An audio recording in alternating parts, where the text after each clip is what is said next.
basarku waa aniga bilicdu waa adiga ballanku waa kii runtahay geeyadii bureeqay wacadkii habeenay waboog jacaylku haddam dhalinyaro salaan kadib anigoo ah suldaanka guud ee beelaha awal bari magacayga naanastaydana la yidhaahdo suldaan subeer maanta farxad bay ii tahay inaan gobolkii cagaarnaa kelmaddan ka idhaahdo maanta farxad bay ii tahay qiimo gaara bay ii tahay inaan hortiinna wixii aad iga rabteen idinka idhaahdo ama taladii aad naga sugayseen aannu idiin soo gaadhsiinno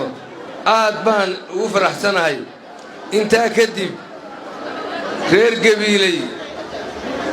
sahan baa la ii soo diray waxaan ka imi meel la yidhaahdo karin habarawal magaalada berberbe ayay 80 kilomitir ka shisaysaa waxaa laygu yidhi berigii hore waa nagii faraweyne kuu dirnay waa nagii ku nidhi bal waxaa inoo yimi niman wasiirra doonaya iyo nin badhasaab doonaya iyo nin madaxweyne doonayee bal reer faraweyne iyo gabiiley ninkay wadaanan la qaadanee soo weydii weydinkuu igu yidhi waxaannu wadanaa madaxweynaha teerabka labaadna yaa wadataan reer gabiiley waxaan leeyahay madaxweynaha hal baan leeyahay dhallinyaradana hal baan leeyahay odayaashuna hal bay iska warrameen madaxweynaha waxaan leeyahay madaxweyne wixii aad qabatay waa kaaga mahad celinaynaa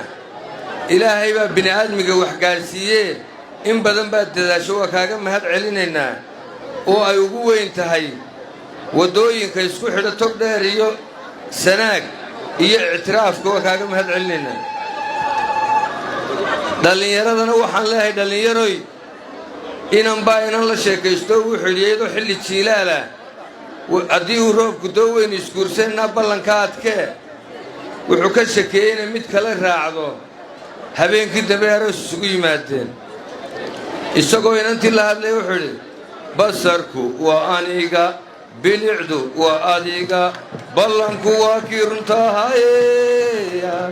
geeyadii bureeqay wacadkii habeenay waboog jacaylku haddam dhallinyarada waxaan leeyahay wacadkeennu waa meel annaguna haddaannu odayaasha nahay waxaannu iska warrannay nin meel wax ka yidhaahdoo dambe ma jiro haddaannu nahay salaadiinta subeer awal waannu shirnay waxaannu nahay 35 suldaan inta dee si caadiya u aqoonsateen ilaa layska soo qaadan maayo bahashee 35 yagii waxaannu isku ognay muuse biixi cabdi ninkii hor yimaadana waxaannu leenahay dharkayn caanihii iyo ninkii dhirindhir soo horsheeyee yidhi dhallaan baan ku sabi wayla dhalanteeda dhuumaha subeeraannu nahay waa wax dhumuc weyne ninka yidhi hortiisaan isdhigi wayla dhalanteed